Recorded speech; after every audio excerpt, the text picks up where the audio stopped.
students, in today's lesson we're going to look at how are powers with the same base multiplied. If you want to go ahead and pause your video for just a moment to record that information and then press play again when you are ready. So this is the first rule of exponents that we are going to be studying this week. So looking at powers with the same base, so you learned yesterday what a power is and you learned what a base is. So we are going to look at a rule for this. Okay, so I'm going to show you with variables first, and then I'll kind of break it down and show you what those variables mean. So the rule states if I have a power, okay, where a can be any number base and m is any exponent base, and then, or exponent, sorry, and then I multiply that power by a second power that has the same base, okay, with a different exponent. So it looks like a to the m power times a to the nth power, and what that's going to equal is a to the m plus n power. So in other words, we're going to keep the base the same, and then you're going to add those exponents, okay? So I'm going to show you with actual numbers what this looks like, but I want you to go ahead and box that in or highlight that at the top of your paper. That's the rule for multiplying powers with the same base. Okay, so in words, what we're basically doing is two steps. So you are going to keep the base the same. Keep the base the same. Notice this only works when we have the same base. If your bases are different, then this rule isn't going to work, okay? So the base is the same, you're gonna keep that base the same, okay? So that's step one. Then you are going to add the exponents. So you're going to add the exponents, those little guys flying high. So in this rule here, that'd be your m and your n. So you're going to take those two exponents and you're going to add them together, and that becomes the new exponent in your product. Okay, so that's it. Two simple steps for multiplying powers with the same base. Keep the base the same, add the exponents. Let's take a look at a couple examples of this. So let's use some numbers this time. So let's say I would like you to multiply 3 to the second power, or 3 squared, times 3 to the 4th power, okay? Now, you could work this out if you wanted to. 3 squared, you know, is 3 times 3, and then multiply that by 3 to the 4th power, 3 times 3 times 3 times 3, okay? So you could take and multiply all of this out. But a shorter way for you is going to be to use this rule, because the rule says when the bases are the same, which I see a base of 3 here and a base of 3 there, then I can keep the base the same. So my base is going to stay 3 and add the exponents. So the exponents, those little guys flying high, that's 2 and 4. Okay, so if I add those exponents, then that becomes my new exponent. And then I get now 3 to the 6th power, okay? And if you look it out in our expanded form, isn't that essentially what we're doing? 3 times itself 6 times. 1, 2, 3, 4, 5, 6 is 3 to the 6th power, or to the power of 6, okay? So let's take a look at another example. Let's just make sure that we've got this. So let's say that I am going to take negative 3 to the 2nd power times negative 3 to the 5th power. Okay, I don't need to write it all expanded out. Again, I just need to follow the rules. I am multiplying these two powers together. They both have the same base, so all I have to do is keep the base the same, add the exponents.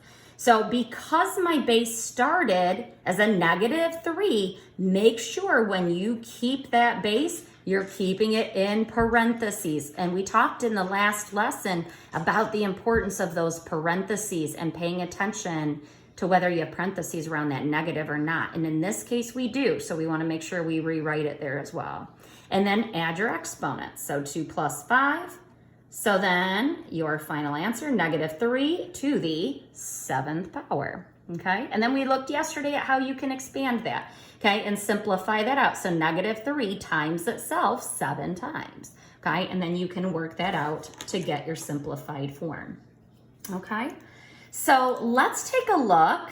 What if I introduce a variable to you here? What if I give you 4x, and I'm gonna put that in parentheses, and let's say I take that to the 2nd power.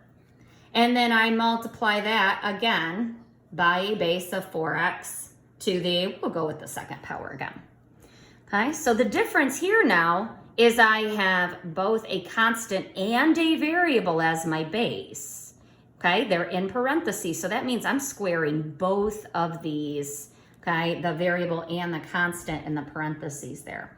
Same rule applies, okay? So I'm still going to take 4x to the 2nd power, 4x to the 2nd power, so it's still the same rule. So my base stays the same.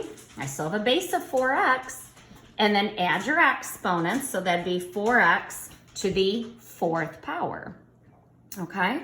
So the way that really breaks out to be then is I'm taking 4 to the 4th power, and then I'm taking x to the 4th power, okay? So x to the 4th power, I can't do anything with that, but this 4 to the 4th power, you can expand that out to determine your answer, okay? So you know you can go 4 times 4 times 4 times 4, so 4 to the 4th power, and then you're multiplying that by x to the 4th power, okay? So you've got here 16 times 16, or 16, and then I know times another 4 is going to be 64, okay? And then times another 4, okay? And if you want to use a calculator, don't mind my dogs. If you want to use a calculator, you can, okay? Otherwise, you can just do longhand multiplication here. So that's going to give you 16. 6 times 4 is 24, plus 1, 25. So your final answer here would be 256 times x to the 4th power, okay? So again, you're welcome to use a calculator to work these out, or if you needed, just bust out those old multiplication facts and longhand multiplication, okay, to be able to expand those out, okay? One more example I'm going to give you guys, and then I'm going to leave you to it.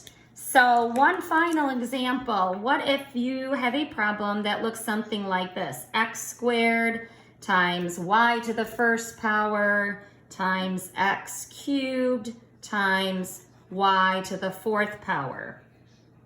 And I asked you to simplify that expression.